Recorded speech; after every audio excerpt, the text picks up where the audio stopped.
Hello, Julie here and welcome to my YouTube channel. Today I'm going to be making a little project, 2 envelopes, and they make a flip out little embellishment for a journal.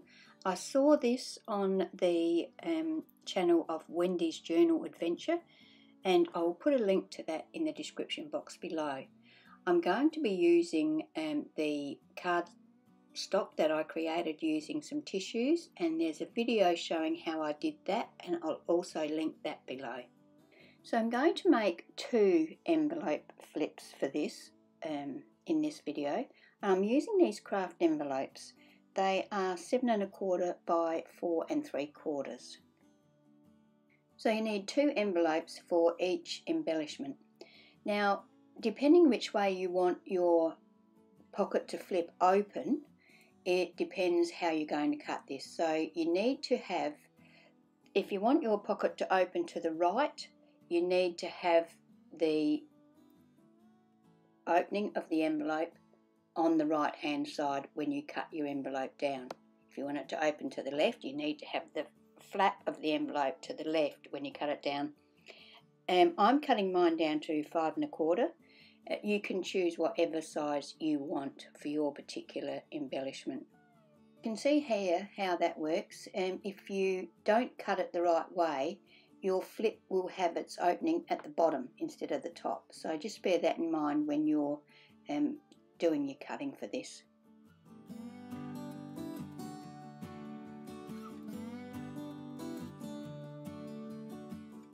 Now I'm going to use my art glitter glue to seal the flap on the envelope that we haven't cut down.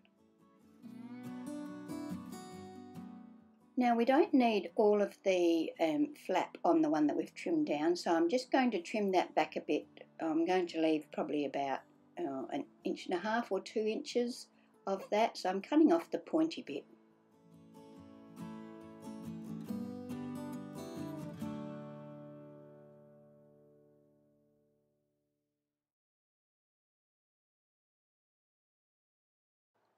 Now I'm going to cover those envelopes, the ones that I've trimmed down. So I did measure it and I cut it down. Well, first of all, these are the cardstock that I have added napkins to, and as I said, I will put a link to that video down in the description box. But now I'm just trimming it up and getting the edges nice and straight, and I'm going to trim it down and cover both sides of my envelope. I'm going to do that with both sets, and as you can see, there are 2 different serviette papers there. One's a more orangey one and one's a greyish pinky one. Both of these colours work well in the journal that I'm working on at the moment, so that's why I've decided to use these with that embellishment. I trimmed the pattern paper down to the height of the pocket, so just under 5 1/4 inches, because I just wanted a little tiny edge of the craft envelope poking out. And then I have inked around the edge of the whole thing using my what is it that I use, vintage photo ink, and then used my art glitter glue to attach that to the envelope. Now I've used a sort of like a wrap around effect, so I take it to the front, then I wrap it round and to the back, and then trim it down to size as far as the length's concerned.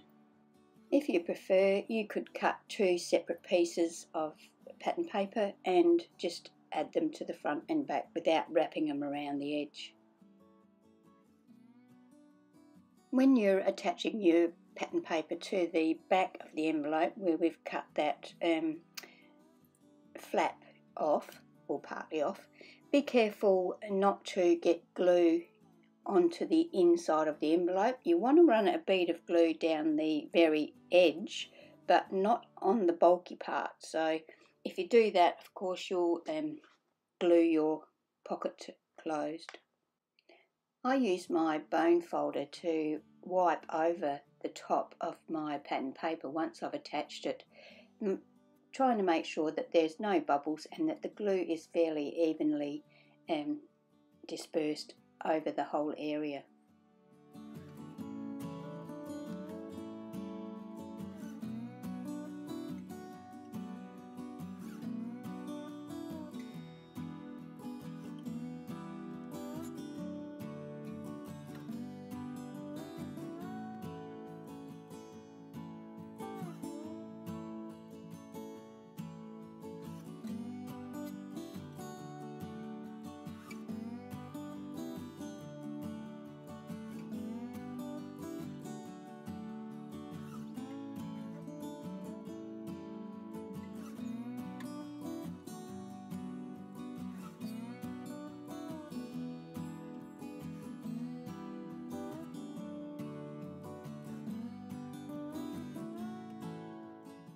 So there we have our first little pocket.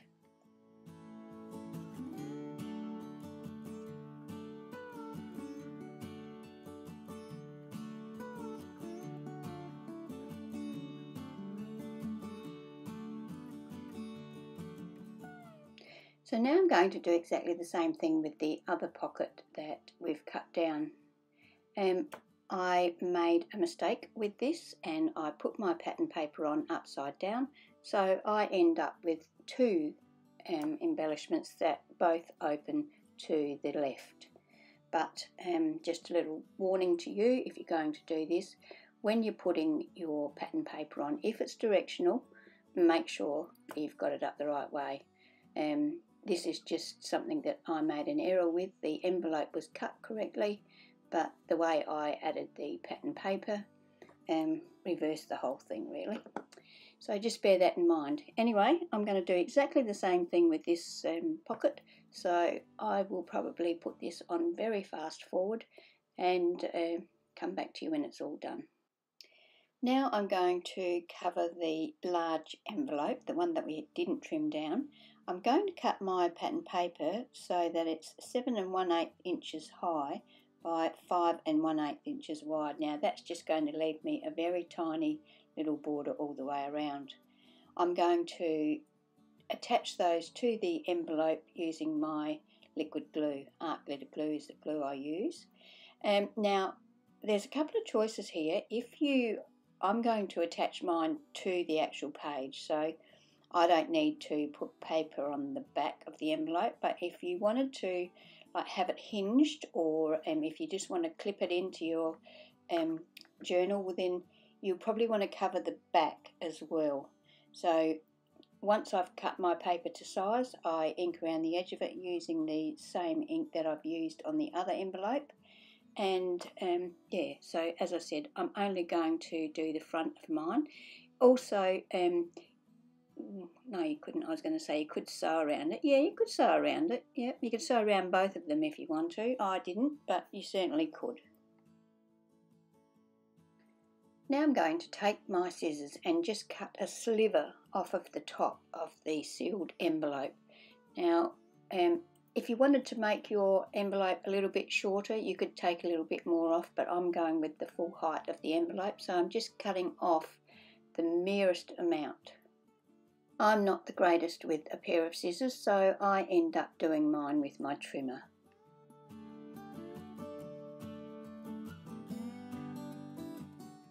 Now it's time to attach the two envelopes together, so I'm going to use my art glitter glue to do that. So you just apply glue to the inside of the flap of the smallest envelope and then attach that to the bigger envelope. Now it was here that I realised that I had put my paper on upside down, but I can do nothing about that, so a little warning once again about that. Anyway, I'm going to now attach the smaller envelopes to the larger envelopes. Now, if you are going to have this as a flap or a free fold, attached to your page with a clip, you would probably want to attach your small envelope to your big envelope before you put your pattern paper on the back. So just bear that in mind as well. As I said, in this particular case, it's not going to make any difference because I'm going to actually attach my envelope directly to the page. I'm going to put a divot in my pockets now. I bought this punch from Spotlight, and it's the most useless thing I've ever purchased in my life. If you're not cutting through one sheet of photocopier paper, it doesn't work. So I tried cutting this, and of course it was no good. So I have actually returned that punch now because it's no good to me like that. Anyway, I get out another punch, which is my corner rounder. Has a corner rounder on one side and a divot thing, I suppose you'd call it. I'm not sure what you call it, but anyway, it has this other little area where you can make a little divot, so I end up using that. Now I'm just going to ink around all of the edges that haven't got ink on them at the moment, just to finish everything off and tie everything together. Now I have some whale tail tabs that someone gifted me in Happy Mail, thank you very much. I don't have this die, so it's really good to get things that you don't have the equipment to make. Anyway, I'm going to choose one for each of my assemblies and ink around the edge of them, and then use my liquid glue to attach them to the top envelope, so about the middle on the right hand edge. So now it's time to attach my embellishments to the pages in my journal. So I'm going to have a bit of a look through here and see where I want to have these embellishments. I'm going to actually add this one here to the inside of the first page, so the back of the first page. And the other one I'm going to add to a paper bag in the second signature. So the paper bag is pretty flimsy, and I wanted to have something on there that would strengthen it a little. So that's what this pocket's going to do for that paper bag. The one that I attached to the paper bag, I just attached it to the two long sides and the bottom, and so that allows me to put something behind that. But the one that I've put in the back of the first page of the album, I'm attaching completely to the page. There's no pocket behind that at all. So I'll go ahead and do that. I'll put this on fast forward, and I'll come back to you shortly. So there we have it. Now you could embellish these pockets more. I'm not going to at this stage. I think this video is long enough. I don't like them to be too long. I will probably embellish them in another video, and I will also make some tags to go into the pockets. So thank you for joining me here today. I hope you've enjoyed the video. If you have, I'd love it if you give me the thumbs up and leave me comments. I always love to read them. And I hope you can join me when I post my next video. Bye.